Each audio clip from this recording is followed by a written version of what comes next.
Hey YouTube, Joeboy here. So, One Piece chapter 1146 is out. If you guys haven't checked out that chapter yet, I suggest that you do so because I will be spoiling you. But now that you have, let's begin. Honestly, been a while since the strats have been punked this badly. Gunko's pretty much like, gotta fight you all? Okay. But at the same time, Sanji, Luffy, and Zoro aren't here, so should we overreact to this or not? While Gunko's taking on the whole squad, we get other battles with the other God's Knights in the same chapter, and specifically, we have Summers fighting against Jaguar D. Sol. And just full disclosure, I'm assuming right now that Gunko is the leader of the squad. She is the second in command to Shamrock, meaning she is above Summers. So this is a lesser than God's Knight, and Robin and Chopper are hiding in Sol's hair. They aren't actually fighting. And you can make all the memes that you want to about Chopper or about Robin as fighters in the strats, but these, at this point, right, we know these are powerful people in the grand scheme of everything, and they are hiding in Sol's hair. Quite honestly, the more that I think about it, the more shocked I am about it. Are we missing something? Like, wouldn't it normally be the strat code to fight, and whether you win or lose, you give it your best shot? Honestly wild. But you guys already know that I am a master of cope. I can cope with the best of them, and there is an argument to be made that Summer's powers are poorly understood. It seems like interacting with his thorns in any way is gonna leave you with a bad time. So maybe Robin and Chopper need to take a break from this just to figure out what to do. The problem with this cope, however, is it doesn't seem like Robin and Chopper even began to fight Summers in the first place. Like, from the moment that they saw this dude, it was just intuitive that we gotta go run and hide. Which is just a thing that I do not think that I have ever seen before, certainly not post-time skip. Even when Usopp and Nami were running away from Ulti in Onigashima, they were still trying to do something. The only positive in all of this is it doesn't seem like Summers can actually sense that they're there, so I guess that he does not possess observation haki. You guys don't know how badly I don't want to put my foot in my mouth because like a lot of this just doesn't make sense to me. Feels like prime real estate for a terrible take. But it's happened before, and I guess it might happen again. So it goes without saying that right now I am incredibly impressed. God's Knights are living up to the hype. But from this comes a little bit of opportunity that we don't get in a lot of One Piece arcs. I mean, like most of the time it's pretty straightforward. You have one of the strats and Oda designates one of the enemies to be their opponent. It ends up being a 1 vs 1. And I like 1 vs 1s, don't get me wrong. But it would be a little bit of a different flavor if that's not how it pans out for one or more of the God's Knights, that it's truly like we're back in Thriller Bark versus Oars. Because although these people are not as huge as Oars, and I guess aren't like as physically imposing, I mean, the power difference is pretty much right there, yeah? The need for docking has never been greater. So to give some of the, and excuse my language here, some of the lesser than battle straw hats, oh god, I'm gonna get eviscerated for that, but like for them to have their moment against somebody a little bit more powerful, I could be down for that. Of course, the other side of the spectrum here is that Luffy, Zoro, and Sanji arrive to everyone else being entirely washed, which I guess I would also be down for, in a masochistic kind of way. I don't want to see anybody out there saying that I am not easy to please, alright? Like, Oda, please hurt me.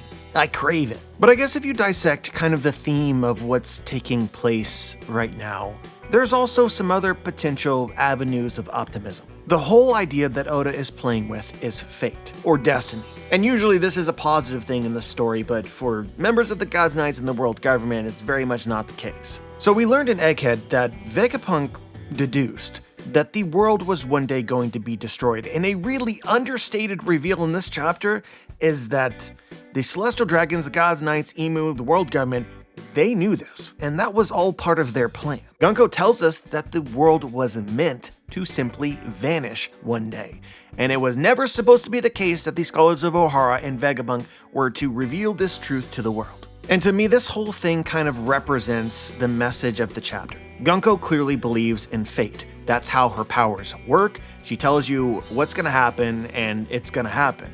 I think that Summer's powers is like similar, right? Like, there's no escaping the thorns. Nowhere to run, nowhere to hide, it is inevitable. But then almost immediately you see contradictions begin to form. Gunko tells us that these things are fated, the world was supposed to simply vanish one day, the people weren't meant to know, but they did. I don't know guys, but to me, it doesn't seem like Gunko realizes that she just outed her entire philosophy. What she believed to be fate was not actually fated, at least not necessarily in the way that she thought. And I think that you can say the exact same thing about Summers. His powers are inevitable. I don't know if he's actually said that, but it's very clear that's what Oda is going with the thorns.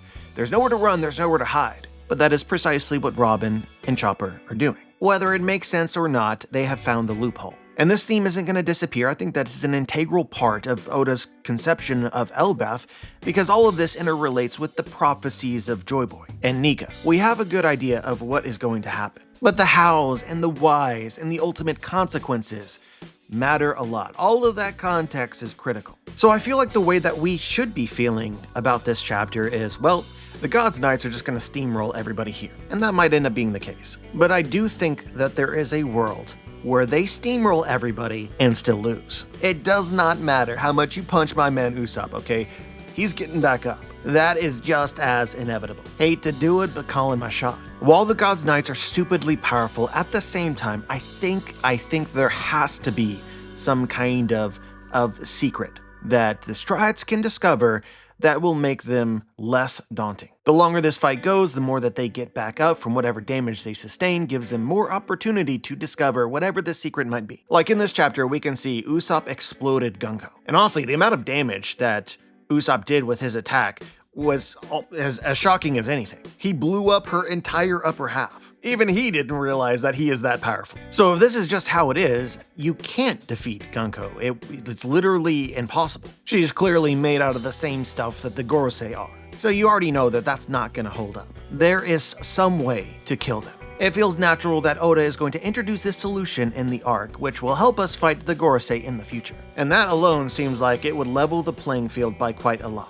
Where suddenly you don't actually need Luffy, Sanji, and Zoro to defeat the God's Knights. Conceivably, hypothetically. So of course I think you guys are wondering what it is I actually think is going on here, and really, I don't think that it is that complicated. When we met the Gorosei for the first time and they were summoned to Egghead, and they took damage and reformed from it, what was everybody's impression about what they were? I mean, maybe not everybody, but it seemed like pretty obvious to me that they were some kind of shadow entities. And that fits remarkably well going back to Sabo encountering them during the Reverie. When we saw their silhouettes, they just seemed like they did not have a definitive form. They were made of shadow. So like I said, sometimes in One Piece it is really not that complicated. If you have shadow beings, however that makes sense, Imu's powers, whatever, you have shadow beings, how would you fight them? With light. In this case, maybe not the light of the actual sun. I assume not, because they're walking around under the light of the sun. But when Usopp, surprisingly, to his own shock as well, blew up the upper half of Gunko, it was with an exploding attack. So I'm just saying there may be something here. Usopp immediately apologized after he realized what his attack did, meaning it has never done anything like that before. In the world of Pokemon, that was super effective. So he might have stumbled upon, by happenstance, some kind of secret sauce. Channel that into something permanent might be the way that you defeat the God's Knights. I guess at the same time we are assuming that all of the other God's Knights are the same as Gunko. They are practically unkillable. I'm making that assumption. I guess it doesn't necessarily have to be true, but I'm just gonna ignore that for now. In a really crazy way, this also works with a theory that I've already made. I'll go ahead and link it in the description and also as at the end of the video. But we've already made a theory that ELBAF is the Kingdom of Light. It is literally impossible to summarize this theory in a way that would make any sense whatsoever. But if I were to take a stab at it, I think that part of the inspiration for ELBAF for Oda is that ELBAF is supposed to represent paradise or the Garden of Eden. As this is a sky island, this is another version of heaven. And this potentially fits on a number of levels because I'm pretty sure gods of the world have resided in ELBAF throughout the course of history. Just look at the mural which accompanies the Harley texts. Another thing which really interests me as we started this arc is that Vegapunk has designed a lot of his technology based on things that already exist. And in Egghead, one of the mysteries, of the few remaining mysteries of what was going on there, is Vegapunk's interest in creating holograms. What inspired him to want to do that? It's not really expounded upon. And Vegapunk's ambition wasn't just about creating holograms, but creating holograms that you could interact with, blurring the lines of reality. And then in ELBAF, we have this strange rainbow thing that you can just ride.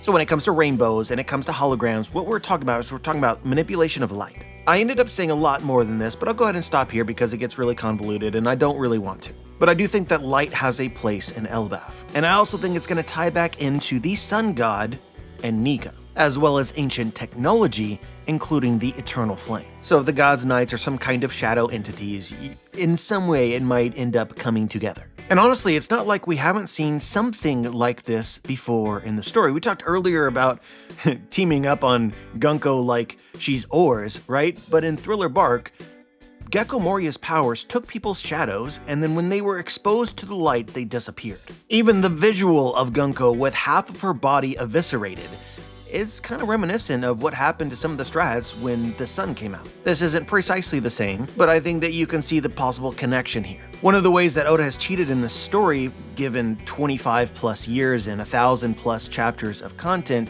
is some of the devil fruits are kind of redundant. He's literally said in an SBS that there's some fruits that are basically the same, but there's a more powerful version. The Ton fruit versus the Kilo fruit. So honestly, it would not shock me if, for instance, Imu's devil fruit contains elements that would remind you or seem inspired from Gecko Moria. So I guess what I'm saying is there might be a really cheeky way to neuter the God's Knights, in the same way that Armament Haki makes half of the Logia's abilities kind of pointless. But while we're continuing on this positivity train, right, this could work in more than one way. Already brought this up in recent chapter reactions, but with Killingham's fruit in particular being able to summon nightmares or whatever, how much you fear these things, or just in general how afraid you are, might impact their strength. Again, the concept isn't totally crazy because that's also an aspect of Big Mom's devil fruit. She cannot take your soul if you are not afraid of her. She tried to ask Jinbei life or leave, and bro was just like, no, I don't think I will. So we have seen something like this before. And I'm just starting to get the very, very speculative impression that this might also be true for Summers and for Gunko as well, or one of the two. As we already said, Gunko's whole ability relates to fate or destiny, but what happens to her fruit's abilities if she were to encounter somebody like Zoro or somebody like Luffy, who have such a strong conviction about what they will do? We already know that Haki, aka willpower, has the ability to nullify some devil fruit effects. Like, I'm just gonna promise to you guys right now, had Sugar fought Kaido and touched him, I very much doubt that Kaido would have turned into a toy and she would have been the owner. She would have touched Kaido, and Kaido would have looked down like, huh? Like, honestly, this is an under-discussed reason why swordsmanship and Zoro's skills are so valuable. There's no real cheeky way to avoid that, assuming Haki is on par, right? Like, Zoro's gonna hit you and you are going to bleed. Over-relying on a devil fruit is presented as a negative in the story. This is why many of the top tiers from the past, also potentially from the present, do not have one. So I'm not necessarily saying that Gunko is secretly a scrub, right? But watching her fight, there is definitely, she's like relying a lot on her fruit and whatever has made her immortal. I do think that it's plausible that you can negate both of these, making victory much more achievable. And I probably shouldn't say too much about Summers because we just don't know fully yet, but there's definitely some small details surrounding how this power has been presented that make you wonder. For instance, a thought that I have currently is that, for instance, the more that you love somebody, the more Summer's thorns hurt you. Not just metaphorically, but literally. Which, if true, would make Summer's thorns have a magical property of sorts, philosophically influenced by something. And just visually, this is something that I can buy because the thorns aren't normal thorns. First off, they're invisible. And the thorns apparently do not interact with inanimate objects. They're specifically the interactions between living people. So in my mind, I start to conceptualize Summer's powers as not just thorns, but the pain and the hurt that one person can cause in another. So when you start looking at it this way, then you could ask some questions of like, what if someone doesn't believe that another person can or will harm them? A very strong conviction that they would not do that. Could Summer's ability be less effective? And while we say this, it's interesting that Chopper and Robin are in Saul's hair. I don't believe that there's any universe where Robin could ever believe that Saul would hurt her and vice versa. So if Summer's wrapped one or the other in thorns, would nothing happen? But yeah, straight up guys, honestly, I hope that this is the case because I think that that would make a fight with Summers so much more engaging than, you know, a lot of people right now think that Summers and Sanji will fight. And that makes a lot of sense to me too. But if we're assuming that Haki has the ability to counteract Devil Fruit abilities and just realistically, right, like armament, the whole point of armament is that you don't sustain damage. On top of Sanji being a modified human with an exoskeleton already, you start to imagine him walking through Summer's thorns like it's no big deal. Unless the point of the fight is for end-of-story training for Sanji, armament hockey-wise, like this is an obstacle that he will overcome and be even stronger for, from a hockey perspective.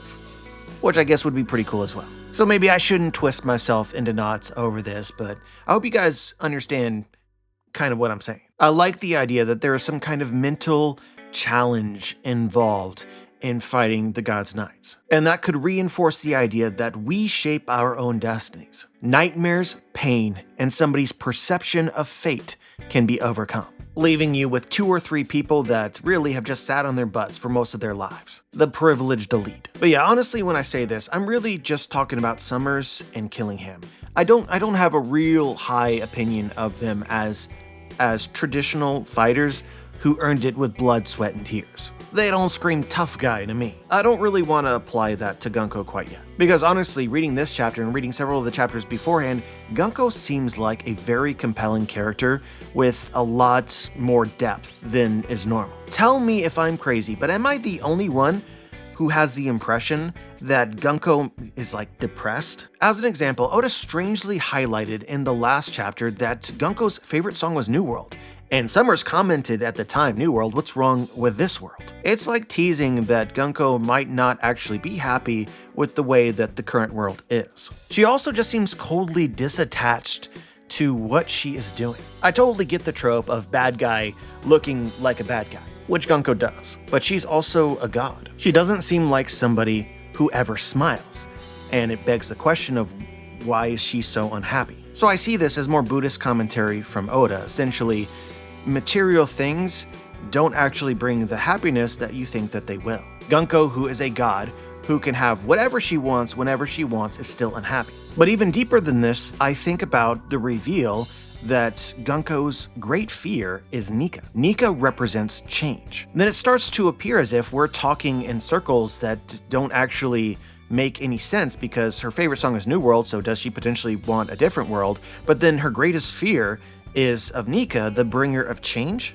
So the philosophy, in my opinion, that Gunko might ascribe to, which would make this make sense, is that change in her eyes would only lead to a worse outcome. She wants change, but she's currently the god of this world. Or I suppose a god. You don't get much better than where she's at. So if any change occurs, she would just move down the rung. Which is why she fears Nika, the bringer of change. Because this shit world could only realistically become more shit. And all of this, I think, would illustrate Gunko's inability to have an imagination, to dream big and believe it, which is always why the Straw Hats are here. So when I look at somebody like Summers, what I see a complacent individual. He's honestly like a top-tier version of regular celestial dragons.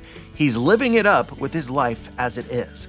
And this does not tend to create strong people. Struggling in the pursuit of desires is what makes us grow. So maybe I've literally just argued why literally, Summers does not possess observation haki, which is why he does not know that Robin and Chopper are there. He somehow auto-won every battle he's ever fought because of his devil fruit. Full disclosure, I don't actually believe this, but it is actually shocking how somehow in this review we've come back to that in a way which could make any sense. But the point of all of this is that if you compare Summers' mindset, I think, to Gunko, you might see a difference there. So I think that Gunko is gonna be much stronger. I just have the impression that she is struggling to find something, and being defeated might actually make her happy. Low-key, I have this crazy mental image, this thought, that at the conclusion of Gunko's fight, you'll see whatever attack rips the thing over her mouth off, and she will smile. Which would be an interesting thing to happen because the whole lore about the initial D is that the D smile before they die.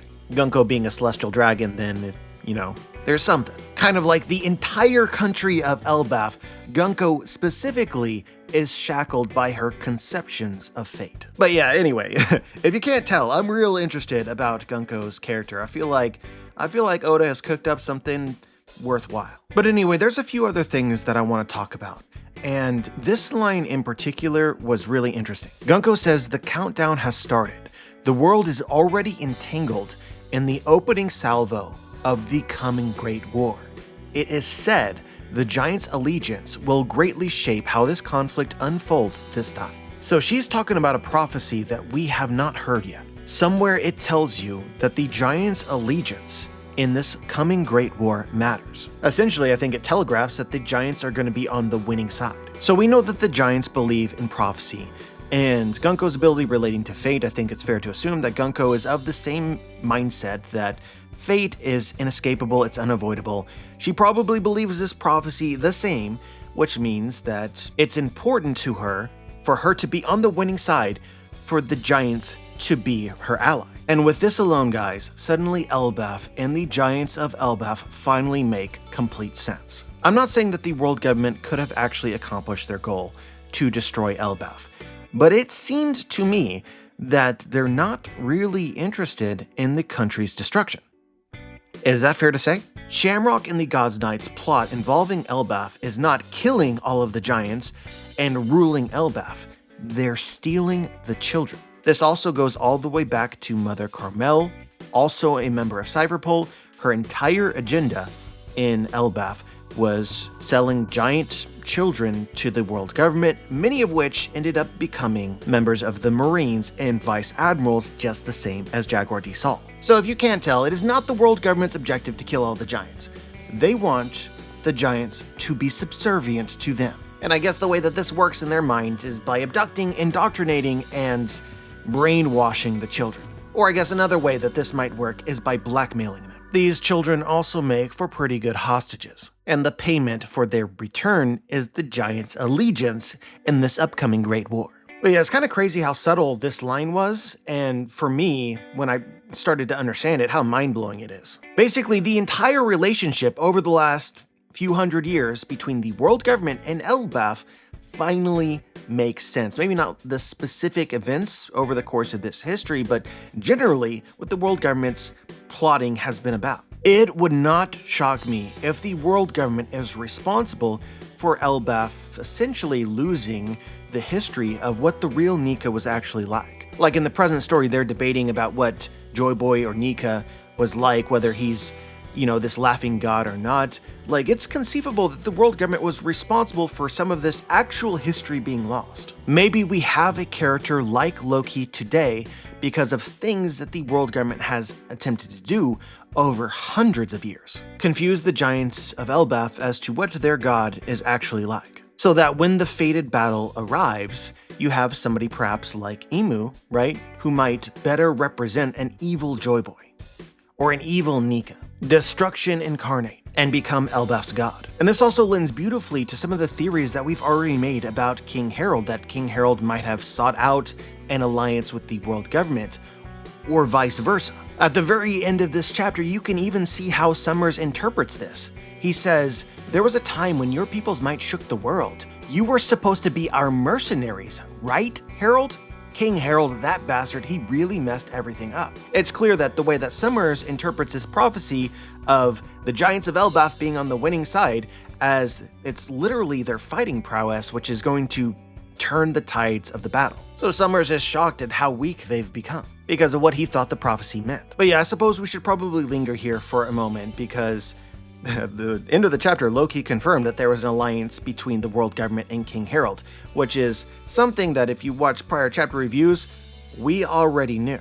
But what Oda did here is absolutely brilliant, because if you have any reading comprehension whatsoever, you already knew that Herald was on the world government's side at some point in time. I even criticized at the time that Oda was a little bit heavy-handed with that reveal, because it wasn't outright stated, but at the same time it was really hard to refute. But in this chapter, he brings it right around, where suddenly it's revealed that Herald was in an alliance with the world government, and we're supposed to question his commitment to that alliance because he screwed everything up. You guys understand what I'm saying? It's like the actual official reveal that King Herald was in some kind of partnership with the world government has served to question whether or not King Herald betrayed ELBAF. Literally nobody does a reveal like this, where you foreshadow something so damn hard that it's like we already know what's going to happen, and then you get to the official reveal, which then reverses what the reveal itself confirms. Wild. But anyway, all that being said, I also interpret the Summers line in a unique way, which to me, I think, makes a stronger case that King Herald actually did betray ELBAF. He sold him out to the world government. The question really is whether he did this for good reasons or bad reasons. The good reason here being that King Herald, in an attempt to become the joyous Nika, has decided that his role should be to make friends with everybody, and that includes the world government. But he knew that the other giants would not like this, and so kept it secret until his dying day. What the world government and Summers perhaps didn't expect is what became of the country of ELBAF under Herald's rule, because they had the impression that the giants of ELBAF were pivotal to this conflict because of their might. Honestly, I feel like what I just said was a mess. I'm sorry guys, sometimes I do not word. I hope that was decipherable. Making reviews like poneglyphs. Need some scholars in the comments to translate, with about half the amount of words. But yeah, right now, the way that I see this conversation playing out is that Herald set out to the world. He encountered a member of the world government or had some sort of direct conversation with somebody who mattered,